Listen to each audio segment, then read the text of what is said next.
तर आणखीन एक महत्त्वाची बातमी आहे। राज्यातील सरकारी आणि निमसरकारी कर्मचारी आजपासून बेमुदत संपावर जात आहेत। वेगवेगळ्या मागण्यांसाठी राज्य सरकारी कर्मचारी, मध्यवर्ती संघटना आणि राज्य सरकारी गट ड कर्मचारी मध्यवर्ती महासंघाने आजपासून बेमुदत संपाची घोषणा केली आहे। 17 लाख कर्मचारी या संपामध्ये सहभागी होण्याची शक्यता आहे। तर संपाच्या पार्श्वभूमीवर राज्याच्या सामान्य प्रशासन विभागाने परिपत्रक काढले। संपकरी कर्मचाऱ्यांनाही शिस्तभंगाच्या कारवाईचा तसंच संप काळातील वेतन न देण्याचा इशारा देण्यात आलाय। या संदर्भात अधिक माहिती घेणार आहोत। ऋतिक गणकवार आपल्या सोबत आहेत। ऋतिक, एकीकडे प्रशासनाने काळजी घेतलेली आहे संप होऊ नये यासाठी, मात्र हे सगळे जण संपावरती ठाम असल्याचं दिसतंय, काय अधिक माहिती? नक्कीच आपण बघतो आणि या संपाची सुरुवात आपण आमदार निवास या ठिकाणून झाल्याचं पाहायला मिळतंय। माझ्या पाठीमागे आपण बघू शकतो आमदार निवास आहे, त्यातले हे सर्व सरकारी कर्मचारी आहेत, तर ते सर्व आता संपावर गेल्याचं पाहायला मिळतंय। एकंदरीत आता आमदारांना या ठिकाणी आमदार निवासामध्ये कुठलीही सुविधा जी आहे ती मिळणार नाही। आपण त्यांच्याशीच बातचीत करणार आहोत की ते संपावरती उतरले, त्यांच्या काय मागण्या असणार आहेत। संपावरती उतरलेला आहात, आमदार निवासात आज एकही व्यक्ती काम करत नाही, एकही कर्मचारी काम करत नाही, काय सांगाल? सर, याला जबाबदार शासन आहे आणि आमची मागणी महत्त्वाची एकच आहे की 2005चा विषय आहे, 82 प्रमाणे आम्हाला पेन्शन मिळालं पाहिजे। शासन आमच्याकडे पूर्ण दुर्लक्ष करतोय आणि आम्ही 6 महिन्यापासून शासनाला नेहमी पाठपुरावा करतो, नेहमी आम्ही नोटिसा दिलेल्या आहेत, पण शासन लक्ष न देते म्हणून नाइलाज झाला आहे।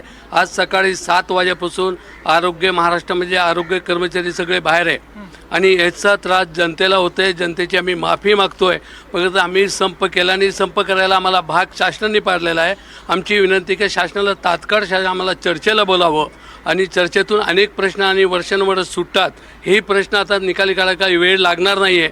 2005चा 82 प्रमाणेचा विषय शासनाने 95% सोडवलेला आहे, फक्त 5%साठी शासन का अडून बसला हेच आमच्या लक्षात येत नाही। दुसरी मागणी आमची अशी की आरोग्य चतुर्थ कर्मचाऱ्याची महाराष्ट्रामध्ये सर्व खात्यामध्ये जागा रिक्त आहे, आज ती जागा भरत नाही, सरळ सेवेने ती जागा भरावी ही मागणी आहे। तिसरी मागणी आमचा जिव्हाळ्याचा प्रश्न आहे। 81चा GR मागच्या सरकारपर्यंत चालू होता, किंवा एक कर्मचारी रिटायर झाल्यानंतर त्याचा पाले लागत होता, पण ते बंद केलं आहे सरकारने, ते पुन्हा चालू करावं ही आमची जिव्हाळ्याची मागणी आहे। चौथी मागणी मेडिकलची आहेत। आज पोलीस खात्यामध्ये त्यांना काही घडलं तर सगळं बिल त्यांचं खाता भरतोय, परंतु आमचं तसं नाही। आमच्या कर्मचाऱ्याला काय झालं तर आम्हाला JJ जावं लागतं किंवा खिशातून पैसे टाकावं लागतं आणि वर्षभर पैसे मिळत नाही। तर जसं पोलीस खात्याला तात्काळ त्यांचा डिपार्टमेंट पैसे भरत असेल ते आमचे डिपार्टमेंटने ते पैसे भरावं अशी आमच्या जिव्हाळ्याची मागणी आहे।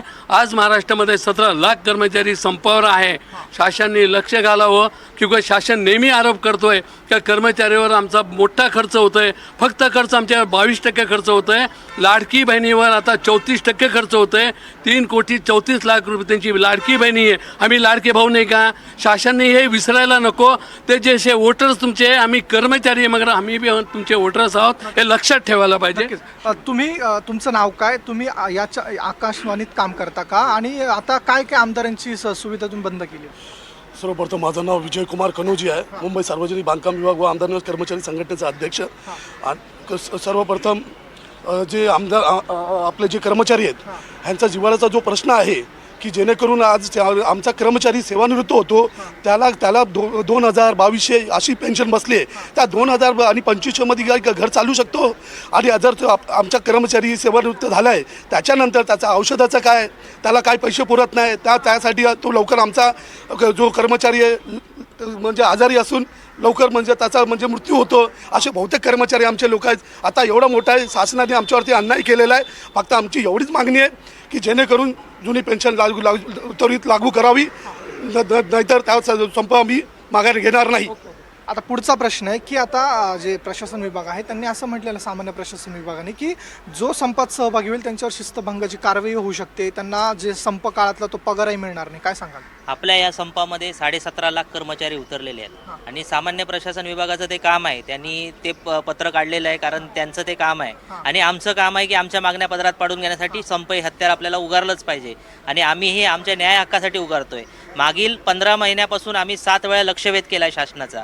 लक्षवेध करून आम्ही 7 वेळा आंदोलन करूनही शासनाला जर जाग येत नसेल, शासन चर्चा करायला तयार नसेल, तर मग हे आम्हाला हत्यार उगारावंच लागेल आणि ते आम्ही आज आपल्यावर आमच्या कर्मचाऱ्यांवरती पाळी आली आहे। शासनाने लवकरात लवकरात लवकर चर्चा द्यावी आणि आमचा प्रश्न सोडवून घ्यावा आणि जनतेची हाल थांबवावेत अशी आमची शासनाला विनंती आहे. नक्कीच. आपण एकंदरीत बघितलं की सर्व जे कर्मचारी आहेत ते या ठिकाणी आंदोलनाला उतरलेले आहेत आणि आकाशवाणी केंद्रातून त्यांनी आता संपाला सुरुवात केली असून 17.5 लाख कर्मचारी महाराष्ट्र राज्यामध्ये संपावरती आहेत. नक्कीच. आणि आता यावरती नेमकं सरकार काय निर्णय घेतं हे पाहणं तितकंच महत्त्वाचं ठरणार आहे. तुर्तास धन्यवाद या संपूर्ण माहितीसाठी ऋतिक. तर मुंबईमध्ये संपाची झळ बसायला सुरुवात झाली आहे. आज तब्बल 17.5 लाख सरकारी कर्मचारी हे संपावर आहेत. आमदार निवासातील कर्मचारी आज कामावर गेलेच नाही आहेत. आमदार निवासात सरकारी कर्मचाऱ्यांचा अक्षरशः शुकशुकाट पाहायला मिळतोय आणि त्यामुळे अर्थातच याचा परिणाम जो आहे तो आता दिसायला सुरुवात झालेली आहे. तब्बल 17.5 लाख कर्मचारी हे संपावर गेलेले आहेत. काही प्रामुख्यानं मूलभूत स्वरूपाच्या मागण्या आहेत. त्या मागण्या आमच्या मान्य व्हाव्यात ही त्यांची प्रामुख्यानं मागणी घेऊन ते संपावरती गेले.